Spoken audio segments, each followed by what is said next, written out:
Donc, je suis Anne-Laure Chantron. Je suis en ce moment candidate pour la NUP, ou la NUPES, pour la première circonscription des Alpes-Maritimes. Et en fait, on avait décidé depuis déjà plusieurs semaines de proposer, autant que faire se peut, des réunions publiques sur des thématiques qui sont importantes pour nous. Et donc, ce soir, c'est la première. Alors, il n'y en aura que 2 en tout. Il y en a une la semaine prochaine aussi. Et celle-ci, le titre, c'est sur les violences faites aux femmes. Et dans le cadre de cette réunion publique, du coup, on a demandé à ces personnes ici présentes de venir partager leur parcours, leurs réflexions sur cette thématique. Alors que ce soit très clair, elles ne sont pas là en soutien à ma candidature. C'est vraiment la démarche Non, mais bon, je le précise. C'est vraiment la démarche dans laquelle on est. C'est en tant que potentiel futur député, et ben de ne pas proposer des choses en l'air comme ça, et en fait de demander aux personnes qui sont concrètement sur le terrain de nous apporter leurs réflexions pour nous pouvoir ensuite les porter au plan politique. C'est comme ça qu'on a construit le programme, notre programme de l'avenir en commun avant et maintenant le programme partagé de la NUPES. Et puis, et voilà, donc c'est pour ça qu'elles sont là ce soir. Donc moi je ne vais pas beaucoup parler, en fait c'est surtout elles qui vont parler. Donc elles se présenteront au fur et à mesure. Ce que je vous propose pour le déroulé de la soirée, c'est que peut-être on prendra juste 1 ou 2 questions à la fin de chacune des interventions, pour pas que ça soit trop long. Et par contre, si vous avez d'autres questions, on pourra les poser à la fin. Voilà. Mais comme ça rythme un petit peu la réunion publique sans que ça déborde trop. Si ça vous va aussi. Voilà. Et ben voilà, c'est tout en fait. Je vous laisse la parole. Alors en fait, dans l'ordre qu'on a décidé, on a dit que c'était donc Claire et du coup Clémence qui sont là aussi. Je vous laisse vous présenter et puis voilà. Et merci à vous là d'être là ce soir. Donc moi je m'appelle Claire, je suis conseillère conjugale et familiale au planning familial 06, salariée. Donc Clémence, elle, est membre du conseil d'administration. Donc on représente ici le planning familial, on va essayer de porter sa voix. J'abonde dans le sens que qu'Anne-Laure a dit, le mouvement français pour le planning familial est apolitique. Après, à chaque fois qu'on nous demande notre expertise sur, en particulier le sujet des violences faites aux femmes, on répond présent à l'appel, quel que soit le parti qui nous le demande. Et d'ailleurs, dans ce sens-là, bon, je vais peut-être laisser Clémence se présenter d'abord. Comme tu veux. Vas-y, parce que moi je parle. Est-ce qu'on se présente et on présente un peu ce qu'on pense du territoire, ou alors est-ce que tu poses des questions? Ah non, c'est vous qui avez la parole.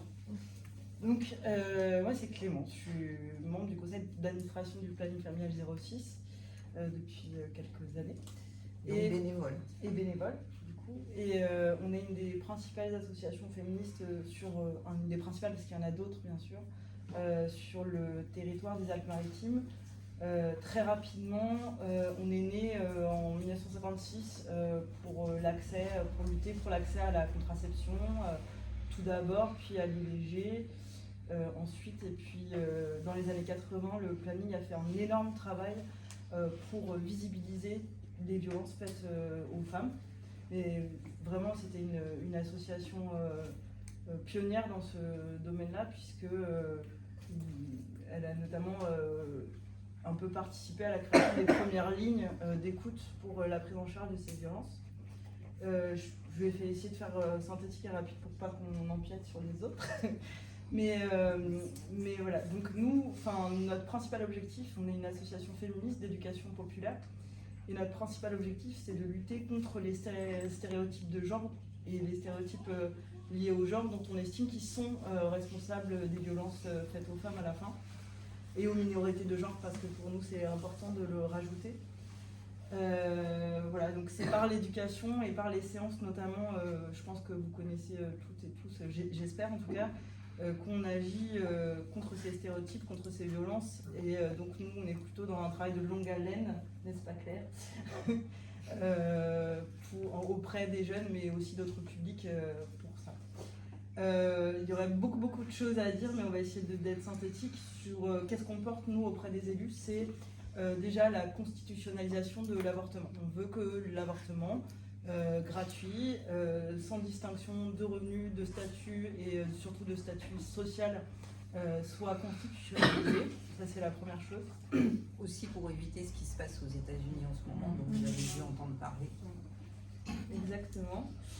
On veut aussi que soient garanties en fait les interventions que nous on mène, qui sont en fait issues d'une loi qui s'appelle la loi Aubry et qui a été votée en 2001 et qui veut que de la primaire à la terminale, normalement, il devrait y avoir 3 interventions en vie relationnelle, sexuelle et affective auprès des élèves. Et je pense que si on est à 3 dans la scolarité, c'est déjà bien. En ce moment, cette loi n'est pas appliquée et nous souhaitons que les législateurs s'emparent,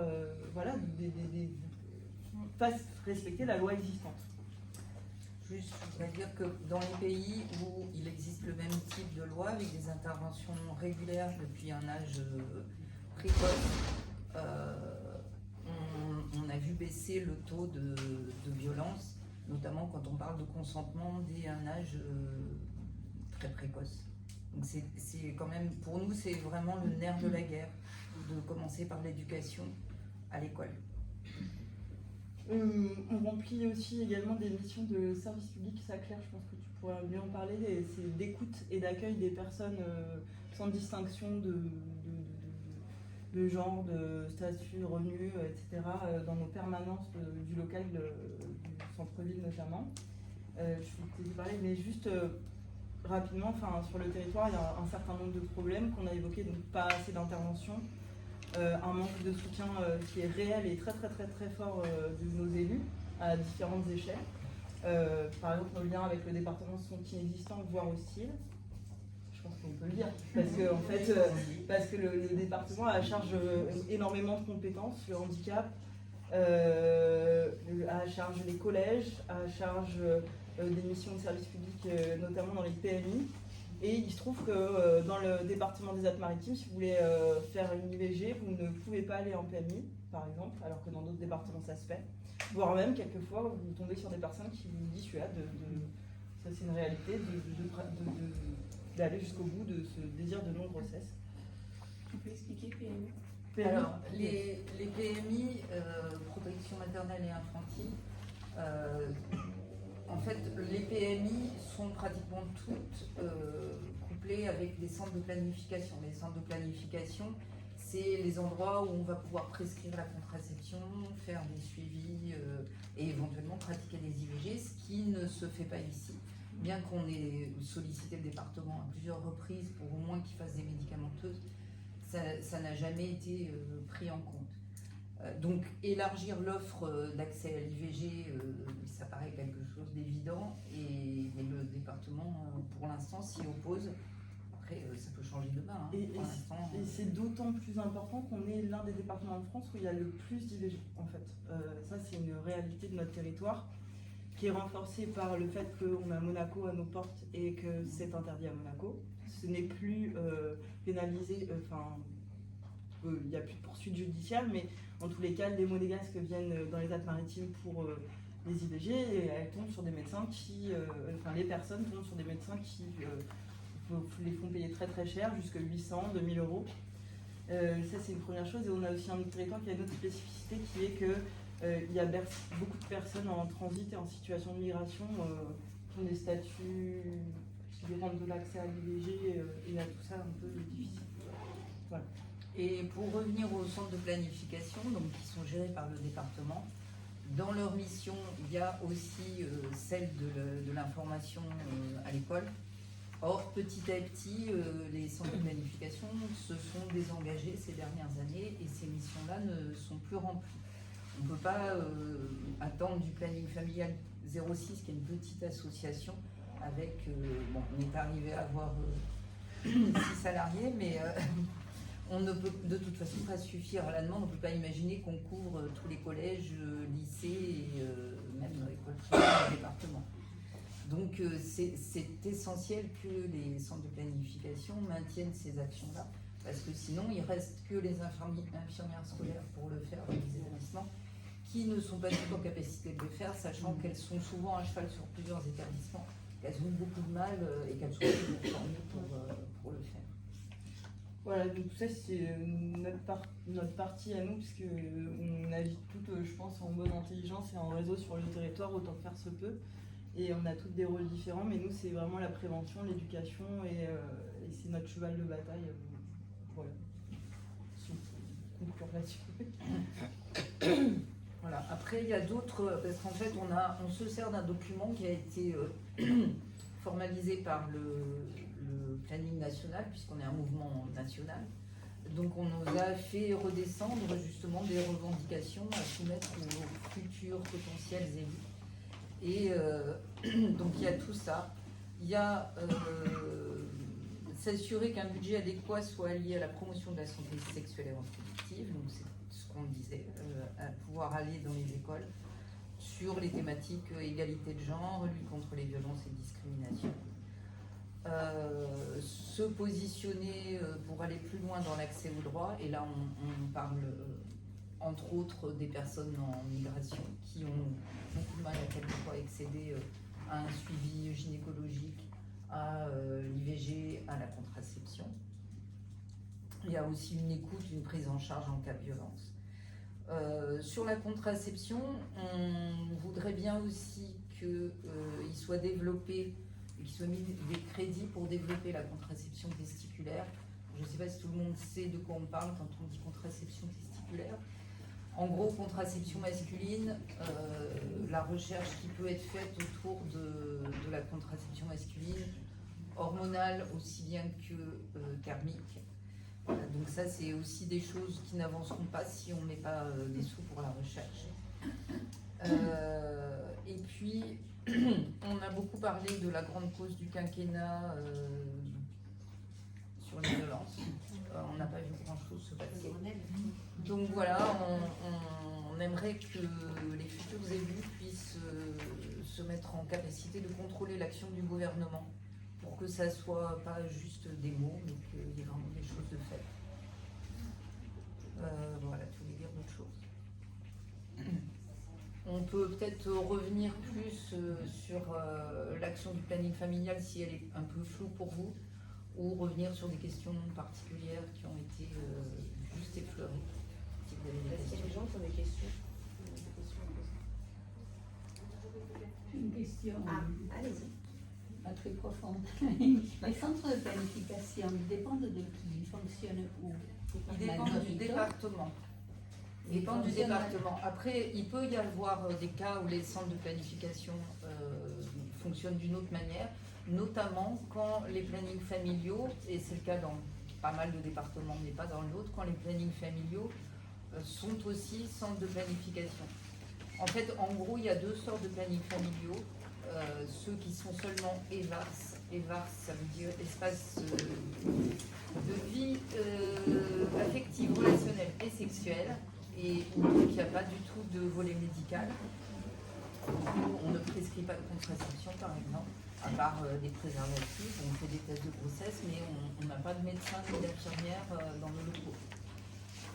Certains plannings familiaux sont aussi centres de planification, donc ont cette dimension-là et peuvent aller jusqu'à prescrire des IVG, comme c'est le cas à Toulon depuis pas très longtemps. Par exemple. Nous, on aimerait bien devenir centre de planification un jour, mais bon, voilà, faut y travailler.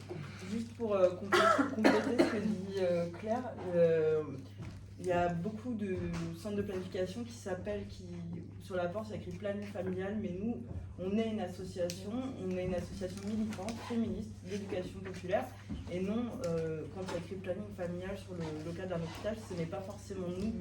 Et nous, on porte certaines valeurs. Certes, par exemple, on a des accréditations pour aller dans l'éducation nationale, mais on ne portera pas forcément le même discours que l'éducation nationale. On est une association féministe et militante dans laquelle on peut notamment devenir bénévole et adhérer. Bravo. Il faut ça n'a rien vu. J'ai une question. Vas-y. Oui, c'est au sujet des interventions dans les collèges et les lycées. Donc c'est quelque chose de récurrent. On sait que ces interventions qui sont nécessaires n'ont pas lieu. Mais ça coince où en fait? Est-ce que c'est dans tous les départements? Est-ce que c'est spécifique à ce département? Apparemment non. Donc qu'est-ce qui coince? Le nombre de personnes qui interviennent, le nombre de personnes agréées, il n'y a pas de demande, il n'y a pas de budget, c'est les établissements qui n'en font pas la demande. Où est-ce que ça bloque en fait? C'est un petit peu tout ça. C'est beaucoup, par exemple, dans le planning familial de Marseille n'a aucune difficulté à aller dans les collèges parce qu'ils sont financés en grande partie par le département, ce qui n'est pas notre cas. Nous, on n'a pas un sou du département. Et alors après, on peut se heurter au chef d'établissement qui n'est pas forcément motivé pour ça, mais s'il n'a pas derrière des institutionnels qui lui mettent la pression, il va peut-être préférer faire venir une diététicienne où ils ont leurs priorités. Et souvent, ils ont, même si nous, on essaye de faire gratuit ou vraiment très peu cher la plupart du temps, mais il faut bien qu'on rentre un petit peu sous aussi, puisqu'on est censé avoir un minimum de produits propres en tant qu'association. Ils n'ont pas le budget. Les infirmières quelquefois s'y opposent. On peut avoir aussi des chefs d'établissement qui ne nous aiment pas parce que oui, ils ont l'impression qu'on va comment ça s'appelle, faire une incitation à la débauche. Voilà, il y a plein de facteurs différents qui font que ça peut être difficile.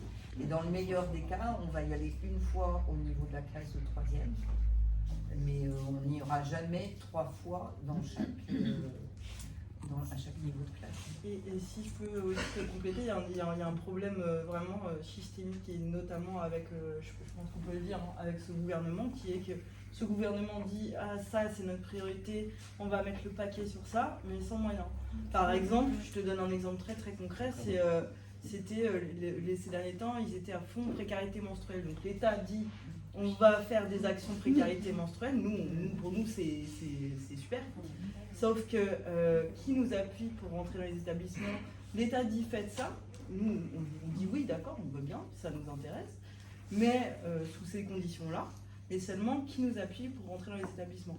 Pas le département et pas le rectorat. On fait comment? Enfin voilà. Et du coup, c'est beaucoup de contradictions qui sont de cet ordre-là. Je pense que voilà, c'est une façon de fonctionner qui est systémique, qu'on peut retrouver malheureusement prochainement dans l'éducation. Ça va, enfin je déborde un peu là, mais quand il est allé à Marseille, Macron en 2021, il a parlé d'appel à projet pour l'éducation, donc d'avoir un cahier des charges, et si c'est pas rempli, bah tu rembourses. Comme nous, c'est notre cas d'ailleurs, hein, si c'est pas rempli, on rembourse. Mais bon, l'État, il veut ça, il dit tu vas faire ça, mais sans nous faciliter l'entrée. Et il se trouve que le département, au contraire de nous faciliter l'entrée, nous empêche quelquefois. C'est très problématique. À part vous, qui fait des interventions au milieu scolaire, à part le planning? Visiblement pas grand monde, donc c'est aussi une question d'argent, d'avoir le nombre de personnes suffisant vu le nombre d'élèves dans le département. Qui ont fait, comme j'ai dit, les centres de planification. Oui. Normalement, c'est inscrit dans leur mission, mais ils le font de moins en moins, très peu. Les infirmières scolaires, mais qui n'ont pas forcément ni le temps, ni la formation pour. Et après, quelques associations qui s'occupent de santé sexuelle aussi. La mutualité, par exemple. On est loin du compte, hein, vraiment très loin. Et puis comment ils le font? C'est quoi le but en fait de ces interventions? Le but, il est émancipateur. On est là pour lutter contre les stéréotypes de genre dès le plus jeune âge. On fait des interventions en école maintenant. Enfin, voilà, il y a selon des programmes qui sont vraiment réfléchis et pensés à ça. Et c'est super. Il y en a d'autres qui le font, mais comment ils le font aussi? Enfin voilà, je suis pas là pour dire que les autres font mal, c'est pas ce que je suis en train de dire, mais avec quel objectif tu y vas? Nous, en tout cas, c'est que les gens s'émancipent et prennent en... La question que je voulais poser, c'était, vous disiez tout à l'heure qu'il y a certains pays dans lesquels, en fait, c'est mis en place, c'est équivalent à la loi Aubry qui devrait être appliquée. Et est-ce qu'on a des exemples de pays? Les Pays-Bas. Les Pays-Bas, par exemple. Où d'ailleurs l'accès à l'IVG se fait beaucoup plus facilement et beaucoup plus tardivement. Ouais. Les pays nordiques. D'accord. Hein, Oui, c'est super.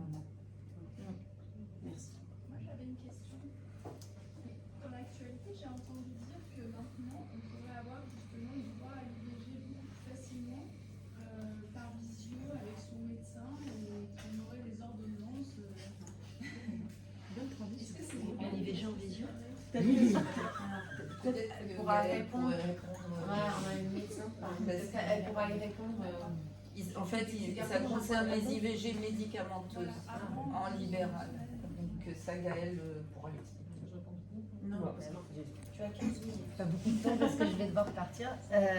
Moi, j'ai pas préparé grand-chose parce que je pensais plutôt partir des questions. Moi, je suis Ariane. Je travaille comme éducatrice de jeunes enfants dans un centre d'hébergement pour femmes et enfants victimes de violences. Et du coup, on accueille les familles. Enfin, après, il peut y avoir des femmes seules, mais elles ont souvent des enfants. On accueille sur un critère de dangerosité. Donc, c'est la situation les plus dangereuses qui nous sont, enfin, les plus risquées, on va dire, où il y a le plus de danger sur la personne, de menaces qui nous sont orientées. La prise en charge, c'est 3 mois renouvelables une fois. Et après, donc pendant ce temps-là, la femme qui est présente se repose déjà, prend son temps pour accuser le coup, essayer de se reconstruire un peu. Et après, le but, c'est de la réorienter soit à son domicile, parce qu'il y a eu éviction du conjoint, ça arrive maintenant de plus en plus, soit vers un lieu d'hébergement plus ou moins pérenne ou plus ou moins prêt. Ça dépend vraiment des situations, donc on n'a pas vraiment de processus fixe. Voilà, on est vraiment un lieu de mise à l'abri, c'est un lieu tenu secret, donc les personnes ne savent qu'elles sont là, à part elles et nous, et après on essaye de faire en sorte, après il y a les difficultés qu'on rencontre, c'est que souvent des femmes sont encore, enfin souvent, quelquefois elles sont encore sous emprise, donc il y a des allers-retours qui se font, donc c'est pas évident non plus ça, quand on travaille avec ça. Et puis les enfants, ils vont pas très bien, vous pouvez l'imaginer, il y a plein de non-dits, donc on a un travail qui est très divers avec les familles et qui est passionnant. Et puis les femmes, il faut voilà, chaque personne est différente, même si chaque histoire est très différente parce que chaque histoire existe par elle-même. Mais il y a quand même des points communs qui reviennent beaucoup chez les auteurs de violences. Vers le processus dans le couple, il y a quand même beaucoup de points communs. Donc on retrouve vraiment le patriarcat complètement à fond. Voilà. Est-ce que tu peux nous dire s'il y a de plus en plus de personnes qui poussent, enfin des femmes du coup souvent, qui poussent les portes de l'association? Oui, d'ailleurs, c'est ce qu'on constate depuis j'ai envie de dire presque quelques mois, un petit peu plus que ça sans doute, mais depuis relativement peu de temps, c'est qu'il y a de plus en plus de femmes qui parlent, il y a de plus en plus de femmes qui portent plainte, il y a de plus en plus de femmes qui osent parler et qui, voilà, ça c'est même parfois au péril de leur vie parce qu'elles ont peur des représailles. Donc, et puis on commence à savoir qu'il y a des lieux comme ça où elles peuvent être en sécurité. Donc il y a de plus en plus de femmes qui parlent. Ça ne veut pas dire qu'il y a plus de violence. C'était ma question. Parce que c'est juste qu'avant ça ne se disait pas. C'est ça. Ça ne veut pas forcément dire qu'il y a plus de violence, mais ça veut dire qu'il y a plus de conscience de la violence et plus d'action de la part des femmes. Puis il y a aussi le fait que maintenant, alors j'ai plus la date, je crois que c'est l'année dernière, les violences psychologiques sont retenues comme des vraies violences, entre guillemets, et officiellement, et du coup on n'a plus cette image de la femme battue, on sait qu'une violence psychologique où on est rabaissé tous les jours, quand c'est quotidien, quand c'est comme ça, c'est une vraie violence, et que on peut aussi avoir besoin dans la même situation qu'une femme victime de violence physique en fait. Après, souvent, ça va ensemble, mais on a aussi des femmes qui ont été victimes de violences psychologiques et non... c'est reconnu, quoi. Et par contre, reconnu. Et il y en a quelques-unes qui ont eu, il y a eu l'ordonnance de protection aussi, ça c'est bien, qui permet de... Quand une femme... alors, il faut quand même un grand danger, parce que c'est pas donné, malheureusement, si facilement que ça, mais quand une femme peut prouver que... qu'il y a un vrai danger et qu'il ne vaut mieux pas qu'il l'approche lui, elle ou ses enfants, le juge peut ordonner une ordonnance de protection et du coup l'homme n'a plus le droit de s'approcher d'elle ou des enfants et donc ça vient protéger aussi d'autant plus. Donc ça aussi ça se développe de plus en plus. Mais c'est elle qui quitte le foyer. Par contre, c'est toujours elle qui quitte le foyer. Et après, par contre, là, on a eu le cas il n'y a pas longtemps d'une dame qui a quitté son foyer avec ses enfants. Et le jugement a été rendu que c'était lui qui devait partir. Donc il est parti et elle a pu revenir au domicile. Est-ce que dans ce cas-là, en fait, quand vous accueillez en fait ces mères avec les enfants, du coup, ils sont tous scolarisés dans leur école habituelle.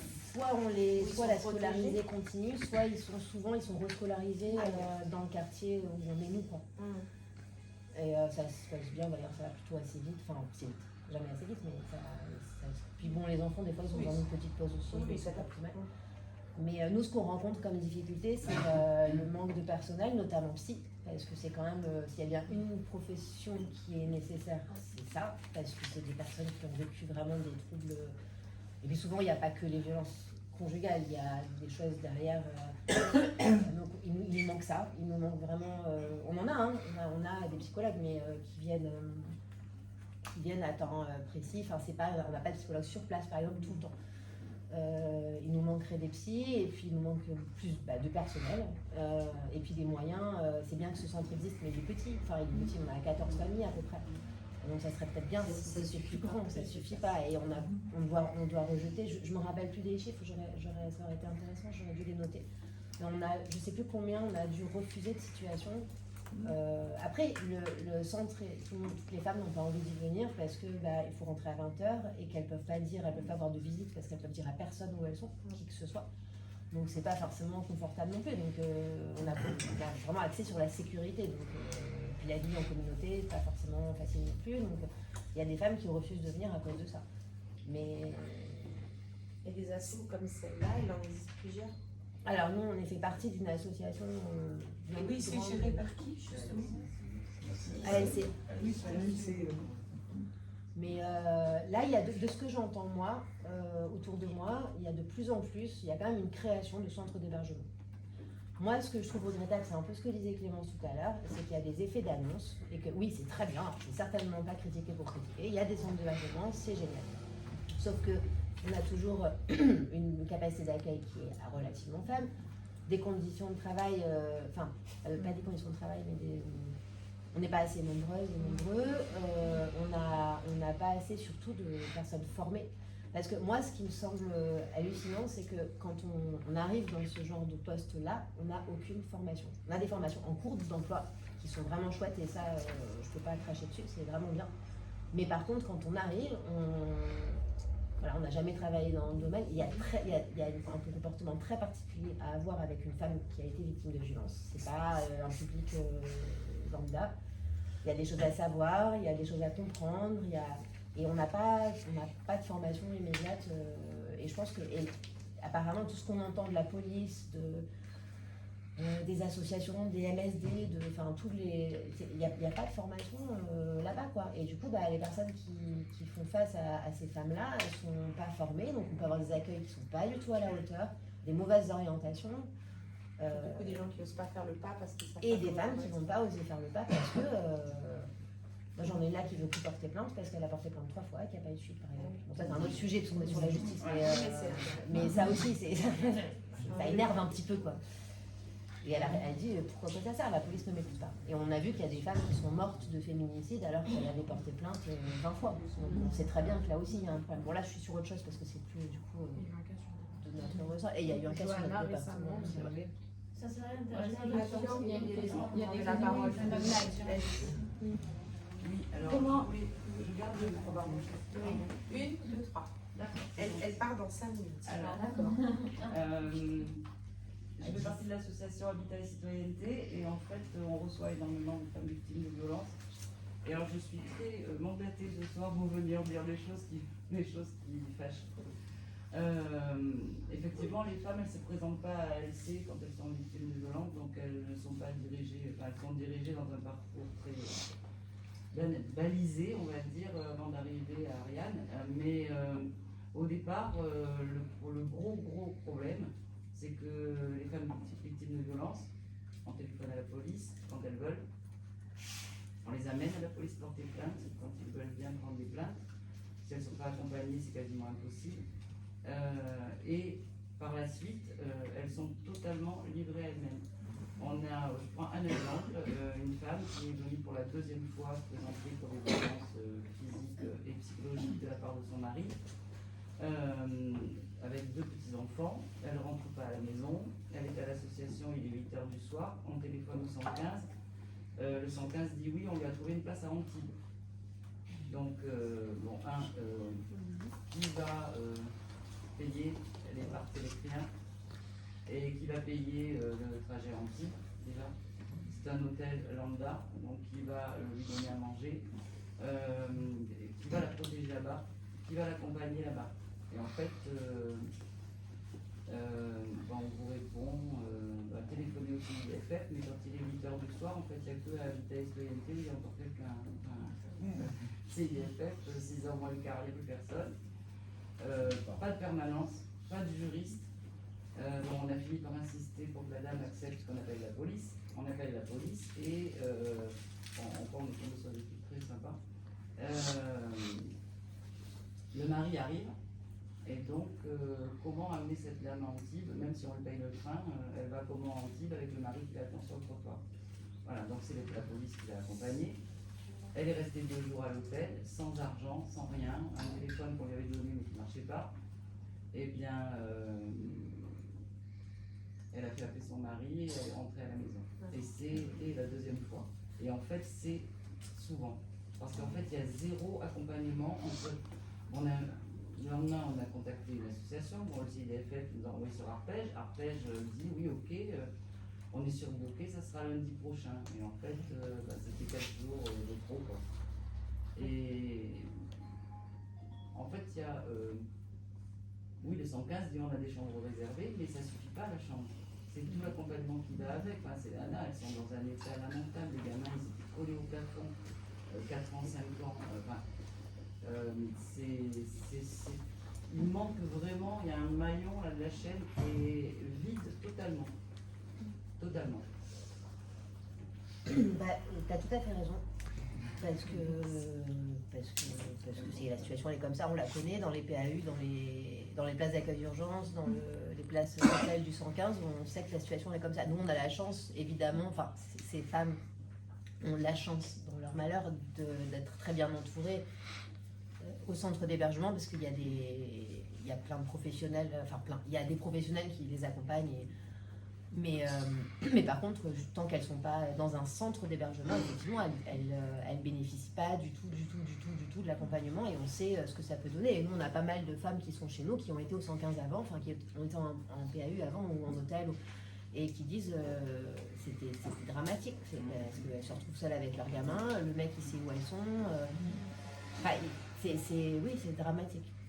J'aurais peut-être dû préciser aussi, nous, on accueille les personnes sur orientation uniquement du 115. Donc c'est le 115. Par exemple, vous avez connaissance d'une femme victime de viol, vous appelez le 3919 d'abord, mais peut-être, mais vous pouvez aussi appeler le 115 et demander une place dans un centre d'hébergement. Après, il y a toujours une question de place. Nous, on est plein, mais il y a toujours une question de place. Mais par contre, oui, ça passe par le 115. Bonjour. Alors moi, je m'appelle Gaëlle Kalemzuk, je suis médecin généraliste.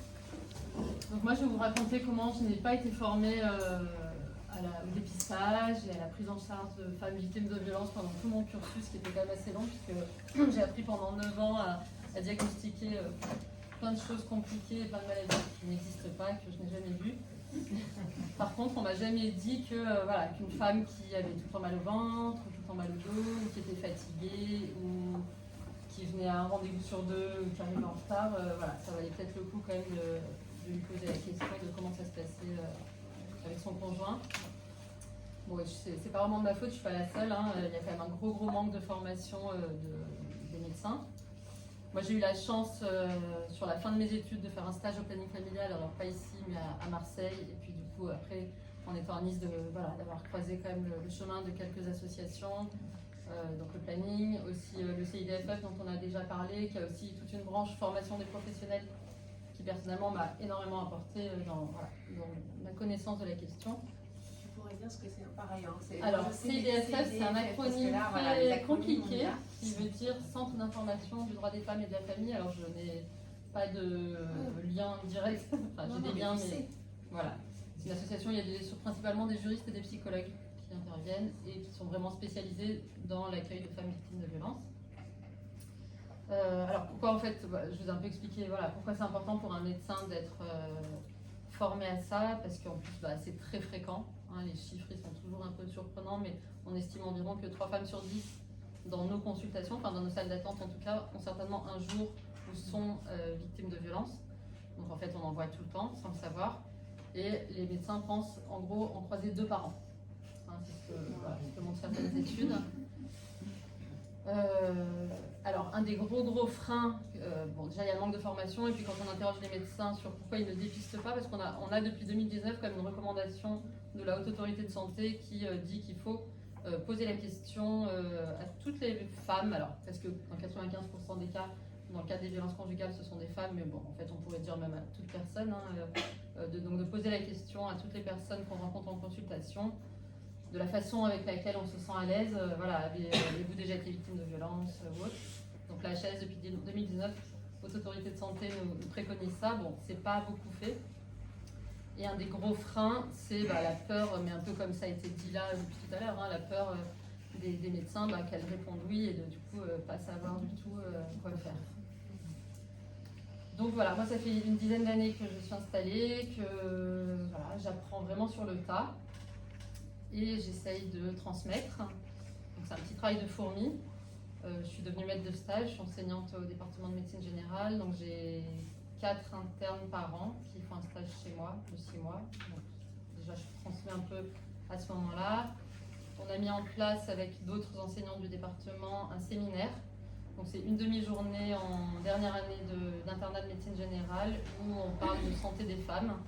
Donc on parle de contraception, on parle d'examens cliniques bienveillants, parce qu'il y a aussi des violences gynécologiques et obstétricales. Hein, on en parle de plus en plus, c'est très bien parce que ça permet quand même de mettre des mots sur des choses qui existent réellement. On parle de dépistage des violences, on parle d'IVG. Voilà, donc ça c'est la formation, on va dire, initiale. Moi je les reçois, ils sont quand même en fin de formation, ils vont bientôt être installés et vraiment je vois dans leurs yeux et à leur réaction que c'est un peu la première fois quand même qu'on aborde cette question-là. Donc voilà, il y a des choses à faire certainement en amont. Alors, tu veux dire que c'est votre initiative en fait? C'est pas dans le cursus? Non, voilà. D'accord. Là c'est local. Après je peux pas dire ce qui se passe ailleurs. Je pense que globalement. C'est l'initiative de certains. Initiative privée du coup. Et ce qui veut dire aussi que les autres spécialités, parce que là je parle que des médecins généralistes, je suis pas sûre que ils peuvent passer un peu au travers de cette formation et c'est dommage parce que vraiment ça concerne tout le monde. Voilà, donc la formation, travail de fourmi. Il n'y a pas très longtemps, j'étais aussi en binôme toujours avec le CIDFF que vous connaissez maintenant, dans l'arrière-pays pour former aussi les professionnels de santé et du social, avec toutes les difficultés qu'ils ont eux, de beaucoup moins de moyens que nous ici sur le littoral, avec moins de ressources, plus de féminicides probablement du fait de plus de présence d'armes dans ces territoires-là. Et donc effectivement la force de tout ça c'est le travail en réseau en fait, hein, c'est petit à petit connaître les associations, avoir des partenaires, savoir vers qui envoyer. On ne peut pas gérer des situations de violence en étant tout seul dans son coin. Donc petit à petit on se connaît mieux. Là il n'y a pas longtemps j'ai fait connaissance aussi avec 2 assistantes sociales de gendarmerie et du commissariat, c'est des super alliés justement pour préparer éventuellement un dépôt de plainte. Pouvoir adresser des personnes au sein d'un commissariat ou d'une gendarmerie avant même le dépôt de plainte, parce que c'est pas toujours facile de porter plainte quand on est victime de violence. C'est pas d'ailleurs toujours souhaitable, même en tout cas dans un premier temps, parce que ça peut mettre la personne en danger, donc ça se prépare en fait. On n'est pas dans l'urgence, aller porter plainte, non, c'est pas toujours la bonne stratégie. Voilà, et puis vous voulez donc il y a une question sur l'IVG, donc je peux en parler aussi, c'est un sujet que j'aime bien. Qui m'intéresse beaucoup. On est aussi en train d'essayer de constituer un réseau. Alors pareil, c'est une initiative locale et totalement bénévole. C'est du temps de professionnels de santé, des sages-femmes et médecins qui faisons des IVG médicamenteuses hors hospitalier. Qui nous sommes constitués en réseau très simplement, avec la volonté de mettre en place une espèce de charte bienveillante. Il y a un autre problème quand même très local dont on n'a pas parlé, je crois pas qu'on en ait parlé, c'est les dépassements d'honoraires sur les IVG médicales. Pardon, je devais être en train de réfléchir à ce que j'allais raconter. Donc, mais voilà. Sachant que c'est interdit. Sachant que c'est totalement illégal. Et que, a priori, c'est quand même assez spécifique. C'est vraiment une spécialité du coin. Ouais, il y a d'autres départements, ils n'ont pas ça. L'aspect financier. C'est bizarre. Donc oui, alors l'IVG en visio, c'était ta question. Bon, l'IVG, on peut dire quand même globalement, si on regarde depuis la loi Veil, tout ce qui s'est passé, on va quand même d'assouplissement en assouplissement. Alors, on espère que ça va continuer. Et effectivement, l'inscription dans la Constitution, ça serait très rassurant. Donc les lois s'assouplissent. Enfin, pour vous dire, moi j'ai commencé il y a 10 ans, et il y a 10 ans, je devais encore imposer un délai de réflexion de 7 jours quand même aux femmes qui voulaient avorter. Voilà, donc ça, on n'a plus de délai de réflexion. Récemment, on a allongé le délai en ville de 2 semaines. Alors ça, c'est aussi un peu grâce au Covid, entre guillemets, qui nous a, voilà, on a été obligé d'alléger les choses. Et la visio, elle vient de là aussi. Donc tout ça, c'est toutes des bonnes choses. Enfin, moi, et pas que moi, mais je pense que le plus important en matière d'IVG, c'est le choix en fait. Il faut que les femmes, elles aient le choix de le faire vraiment de la façon dont elles veulent le faire, donc soit médicamenteuse, soit par aspiration. Mais du coup, voilà, il faut se donner les moyens qu'elles aient ce choix. Bon oui, non, et juste pour répondre à la question, donc l'IVG en visio, oui, en théorie c'est possible. Après, est-ce que c'est souhaitable? Personnellement, je ne sais pas. Je pense quand même que c'est quand même pas mal d'avoir quelqu'un en vrai en face de soi quand on fait ça. Mais c'est pas, il y a peut-être des situations où oui, ça peut s'y prêter et c'est très bien que la possibilité existe. Et voilà, et pour finir, pour parler des moyens, donc là on a encore récemment, et c'est très bien, on a 15 jours d'allongement du délai d'IVG. Sauf que là, du coup, les premiers retours qu'on a, en tout cas ici à Nice, c'est que par exemple au CHU, très probablement par manque de moyens, c'est pas un manque de bonne volonté de leur part, ils vont pouvoir proposer que des IVG médicamenteuses entre 14 et 16 semaines d'améliorée. Voilà, ce qui veut dire, enfin, voilà, c'est pas anodin. On n'est plus dans le choix. Ouais, on n'est plus dans le choix. Il y a des femmes pour qui ça ira peut-être très bien, mais il y en a d'autres qui préféraient quand même être anesthésiées et se réveiller une fois que c'est fini. Voilà. Voilà. Et dernière chose dont je veux vous parler, parce que je trouve que aussi c'est quand même un truc qu'on est en train de mettre en place, c'est aussi un petit travail de fourmi, et c'est un très chouette travail parce qu'il regroupe plein de gens qui n'avaient pas forcément l'habitude de travailler ensemble, en tout cas professionnels de santé et membres d'associations communautaires, je regarde Mireille. Donc c'est un collectif pour l'accompagnement des personnes trans. On se réunit régulièrement depuis plusieurs mois, c'est hyper intéressant, je pense qu'on est sur la bonne voie. On a le soutien du Corévi. Alors Corévi. Coordination régionale de lutte contre le VIH et Voilà. les IST qui est quelque chose d'institutionnel. Hein. D'accord. Voilà. Voilà. Qui nous Et aide. en sont membres des associations, des médecins, des personnes référentes. C'est la région. Et j'en suis. C'est région régional. ARS, hein, le. Ah oui, c'est l'ARS. régional. On dépend de l'ARS. On dépend de l'ARS et de la DGS pour le national. Voilà, et donc on organise le 24 juin le premier colloque Trans-Azur. Donc voilà, en partenariat professionnel de santé et associations communautaires, voilà, pour se former et mieux accueillir et prendre en charge. Là, vous n'avez pas de bâton dans les roues, là. On n'a pas de bâton Mais dans les on Non, n'a pas besoin d'argent pour l'instant. voilà, c'est ça. On n'a rien demandé à personne en fait. Une bonne partie des participants, comme moi et d'autres, sont bénévoles. Gaëlle vient hors de ses heures de travail, encore du bénévolat, la création d'un 3e réseau en ce qui la concerne. Il faut vraiment des personnes motivées pour le faire. Et là, après, on a un appui. Là, on a, par contre, ce qui serait aussi intéressant, mais c'est plus en détail, c'est au niveau de l'État, la véritable prise en charge des personnes transgenres et particulièrement des jeunes.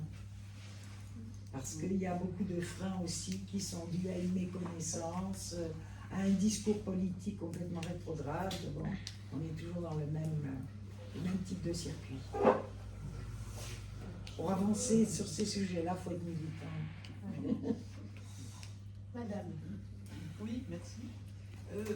Comment est-ce que l'on peut expliquer les intérêts des étudiants de médecine pour les violences conjugales alors que ce sont les premiers concernés par les conséquences, en dehors des policiers et en dehors Je vois pas de désintérêt, hein. Ils sont très très intéressés. Hein. Oui, non, mais Pour peu qu'on les forme oui, un peu. oui, alors ma question est mal formulée. Comment se fait-il que ça donne comme résultat que ce n'est qu'en 4e ou 5e année qu'il y a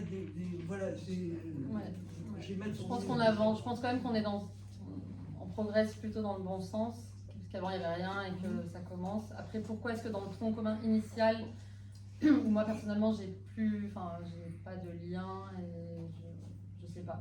Et peut-être que c'est en train de se faire hein, et que je suis pas au courant et voilà, je pense qu'il y a des choses qui se passent quand même. C'était juste une remarque, je pense qu'il serait intéressant quand même en France de tenir une loi cadre comme celle qu'il y a en Espagne, qui a des aspects répressifs, mais aussi des aspects préventifs, et qui prévoit aussi la formation des médecins, pour les juges, pour les policiers, parce que ça ne conduise pas tout ça, c'est normal, il faut former les gens. Et ça, c'est aussi contenu dans la loi, quoi. C'est une loi cadre qui a des aspects répressifs, mais qui a aussi ces cadres-là. Enfin, je trouve que ça serait intéressant d'avoir une réflexion et un programme global pour aborder parce qu'en Espagne, ils ont fait chuter de 20% les féminicides quand même, en 12 ans, c'est énorme. Donc, et encore, il n'y a pas eu le budget qu'ils auraient aimé avoir, puisqu'il y a eu la crise en 2008 en mieux. Donc, je trouve que ça serait quand même intéressant d'obtenir une loi cadre aussi pour la France, parce que comme ce sont des mesures vraiment pensées de façon globale, c'est quelque chose de très efficace, comparativement, je pense. Ouais. Est-ce que, très cher, vous voulez prendre la parole à votre tour? Oui. Moi, je m'appelle Marine, je suis ici à titre de militante féministe, mais juste je vais faire une aparté très très courte dans le cadre de ce que je fais à côté. J'ai été attachée clinique de recherche sur une recherche sur les violences sexuelles subies par les femmes demandeuses d'asile. Donc, certains sujets qui ont été évoqués me parlent particulièrement, mais de manière plus globale, ça fait quelques années que je suis dans le monde militant à Nice. Je côtoie certains cercles associatifs et je crois qu'on se rend, je pense qu'ici dans la salle, on est nombreux et nombreuses à se rendre compte du travail qui est effectué. Mais je crois que ça aussi, c'est quelque chose qui est extrêmement important, c'est mettre en avant, mettre en lumière le poids qui repose sur ces femmes qui sont en association, parce que on est dans le domaine du care, ce sont principalement des femmes. Je pense qu'on peut regarder le personnel d'ALC par exemple ou du CIDFF. Je suis pas sûre qu'il y ait beaucoup d'hommes parce que c'est des métiers du care et les métiers du care c'est les femmes qui prennent en charge. Et juste que là peut-être on apprécie et peut-être aussi qu'on soit solidaire avec celles qui prennent à bras le corps leur vie tout entière. Ça, moi pendant 3 mois j'étais dans un bureau et j'ai eu des témoignages de violences sexuelles, de violences sexistes. J'ai fait un burn-out. Je ne sais pas comment Claire tient encore debout. Je ne sais pas comment nombreuses et nombreux d'entre nous ici tiennent encore debout avec tout ce qui est reçu au quotidien. Et si ces gens-là font ce travail-là, c'est un travail qui est militant, qui est extrêmement important. On fait bouger les choses grâce à ce travail militant, mais il est aussi temps que la politique prenne en charge ces sujets-là. Parce que c'est au monde politique de le prendre en charge, c'est pas uniquement aux associations de le prendre en charge. Et moi, c'est sincèrement pour ça que je suis venue ici ce soir, parce que le monde associatif est formidable. Celles qui sont dans ces milieux-là sont formidables, mais il faut aussi qu'on les laisse souffler. Et il faut aussi et surtout que le monde politique prenne à charge ça. Ça, c'est la société, c'est l'intérêt général de chacun, de chacune, et c'est au monde politique de le prendre en charge. Donc ça, déjà, c'était la première chose que je voulais dire. Et il y en a plein qui sont dans la salle, il y en a qui sont de ce côté-là, d'autres de l'autre côté, mais c'est juste un travail qui est harassant, qui est épuisant, et c'est super important qu'on soit là, qu'on en parle, que ce soit une réunion publique dans le cadre d'une campagne législative. Mais il y en aura d'autres, tous les moments politiques, il faut qu'on s'en empare, comme disait Colette, pour mettre ces sujets-là sur le devant de la scène et pour obliger les politiques à parler de tout ça. Et il y a quelque chose qui nous a peut-être aidé, qui a donné un coup de pouce là-dedans, c'est le mouvement MeToo. Alors je les ai notés, tous les hashtags qu'il y a eu depuis 2007, tout ce qui s'est passé, il y en a tellement, je ne vais pas tous vous les nommer. MeToo inceste, MeToo théâtre, MeToo politique, MeToo cinéma, MeToo université, MeToo média, Ni Una Menos, Yes All Women, My Harvey Weinstein, bref, il y en a tellement. Et tous ces mouvements, ils ont libéré la parole, c'est très bien. Moi, je préfère dire qu'ils ont libéré l'écoute parce que moi, quand je parle avec ma mère ou avec ma marraine, en fait, la parole, elle a toujours été là. Elle était peut-être un peu plus basse, peut-être qu'on parlait à voix basse, mais les violences sexuelles, elles ont toujours été évoquées, peut-être à demi-mot, peut-être avec d'autres termes, mais elles ont toujours été évoquées entre femmes, je crois. Par contre, ce qui a changé, c'est l'écoute. C'est qu'aujourd'hui, on ne peut plus ignorer les violences sexuelles, les violences sexistes. Dans tous les milieux, on ne peut plus les ignorer. mais c'est pas parce qu'on peut pas, enfin, c'est pas parce qu'on peut plus les ignorer qu'elles n'existent plus, et surtout qu'elles, je vais peut-être essayer de faire concret. Moi, quand je vois des mecs comme Damien Abad, Gérald Darmanin ou tant d'autres, là je parle de membres qui sont au sein du gouvernement ou de LR, mais il y en a dans tous les partis politiques, quelle que soit la classe politique. Quand on voit que ces mecs-là sont encore nommés à des postes ministériels, alors tout le monde le sait, alors super, donc ils ont fait du harcèlement sexuel. Gérald Darmanin, il a demandé à ce qu'on lui fasse une pipe en échange d'un logement, tout le monde le sait, hein.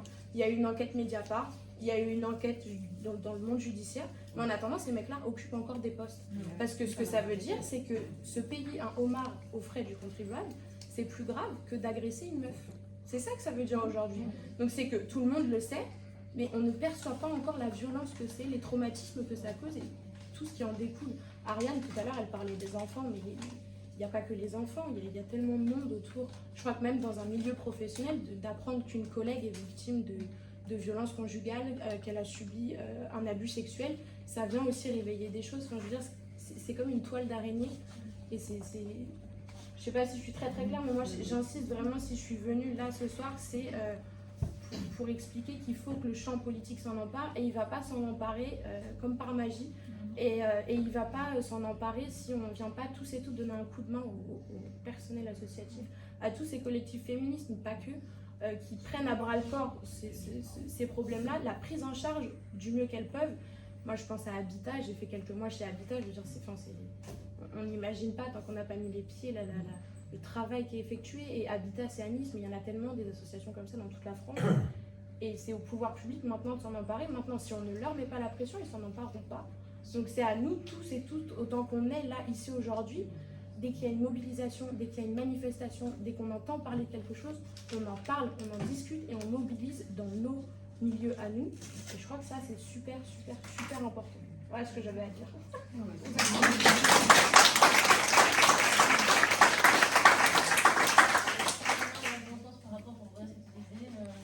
Moi, ça me crispe énormément quand il y a un féminicide et que la femme avait porté plainte et qu'on continue à appeler ça drame. Ça me met hors de moi par rapport à ce que tu disais de mettre un nom sur le feu.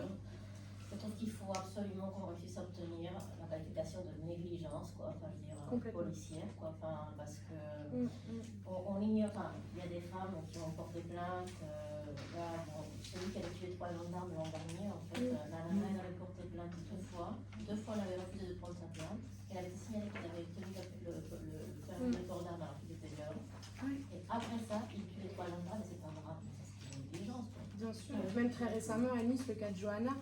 Johanna, c'est une jeune femme qui a une trentaine d'années. Elle a porté plainte une dizaine de fois pour violence conjugale. Un matin, elle appelle la police qui refuse de venir une énième fois à son domicile. Sa sœur qui habite Paris appelle la police pour qu'ils viennent à son domicile. Au bout de 4 appels, ils finissent par arriver au domicile. Ils constatent des violences policières. Ils interpellent donc monsieur. Ah pardon, non, désolé, c'est dérivé. Ils constatent des violences conjugales, donc ils interpellent le monsieur qui finit en garde à vue et ils libèrent le monsieur. Et donc quand monsieur rentre, et ben juste il bousille sa femme. Et aujourd'hui, Johanna, elle a 40 points de suture au visage, elle est en centre de rééducation et ses enfants ont été placés séparément et sa sœur s'est battue et a finalement pu obtenir la garde de 3 pour qu'ils restent ensemble. Mais elle a porté plainte une dizaine de fois. Les gendarmes, enfin la police, c'est la police, sont venus interpeller monsieur à domicile. Ils ont vu qu'il avait tout saccagé, l'état dans lequel elle était, qu'il y avait 3 enfants qui ont tous moins de 8 ans, enfin je veux dire, même des enfants de 15 ans, hein, même, je veux dire, c'est des enfants qui étaient aussi en danger. Ils l'ont laissé ressortir après 10 heures de garde à vue, une fois qu'il avait dessoulé, et ils n'ont même pas pris la peine de la prendre.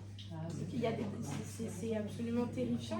C'est un manque cruel de formation et c'est aussi peut-être un manque cruel de moyens. Aujourd'hui, il y a du personnel qui est formé. Dans chaque commissariat à Nice, il y a un membre référent, tout comme dans chaque hôpital. Moi, je pense aussi au service de l'Archer, où il y a des sages-femmes qui sont formées aux violences faites aux femmes, avec lesquelles j'ai travaillé, qui sont formidables, qui sont vraiment extrêmement bien formées et très, très, très bienveillantes. Mais il faut aussi qu'on s'en empare et qu'on mette la pression sur les politiques publiques pour ce que tu dis. Il y a tellement d'autres choses sûrement aussi qu'on a oublié ce soir, qu'on n'a pas assez évoqué, mais il y a tellement de sujets et les associations, le monde associatif, le monde militant ne peut pas faire ça tout seul.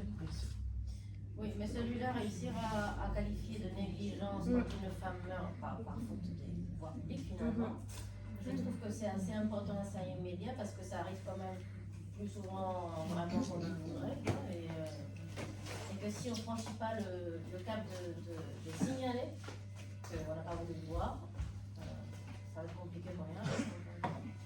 Non, je trouve ça très intéressant effectivement de mettre la focale sur ce. Et en fait, c'est l'État qui se défausse complètement sur les associations. Ils sont censés faire un boulot qu'ils devraient faire dans tous les domaines, que ça soit directement les violences, la santé, un tas de sujets où il y a les assos, c'est très bien, allez-y. Voilà. Ça nous évite de nous emparer de ça et de créer des structures partout. C'est ça. C'est ça que si on avait une députée par exemple qui était sensibilisée à ça et Oui, à laquelle par on a exemple, complètement là. confiance, ce serait peut-être, je dis bien peut-être, quelque chose de. Si je peux faire un tout petit peu de politique, dans le programme de la NUPES, puisque maintenant on est en plus sur la NUPES, là vous avez vu, on a mis le bandeau des 1 milliard pour mieux construire. Alors ça, c'est quelque chose, ça c'était dans le cadre des présidentielles, hein, d'accord. C'est quelque chose qui est très très très présent à la France Insoumise. Maintenant qu'on est dans la NUPES, ça y est aussi, donc c'est vraiment, je veux dire, c'est important que tout le monde entende bien que c'est capital pour toutes les formations politiques qui se sont réunies. C'est pas juste, voilà, donc ça c'est très important, mais je suis tout à fait d'accord que c'est pas suffisant. C'est-à-dire qu'on ne peut pas se défausser. Et ce qui est dans le programme, c'est-à-dire dans les engagements qu'on prend, il y a adopté une loi de lutte contre le sexisme et les violences faites aux femmes, d'accord. Donc il y a adopté une loi, et c'est un autre point, allouer 1 milliard aux associations. Mais il faut les deux. Je suis d'accord, on ne peut pas se défausser sur les associatifs. Et sinon, ça n'a pas de sens, quoi. Voilà. Et la loi, la faire appliquer. Bien sûr. Oui, mais alors ça, oui, bien sûr. Après, on est en campagne, donc je vous promets tout, monts et merveilles. Mais bien sûr qu'il faut absolument ces deux points-là. C'est pas du tout, c'est pas suffisant, en fait. C'est trop simple, quoi. Voilà.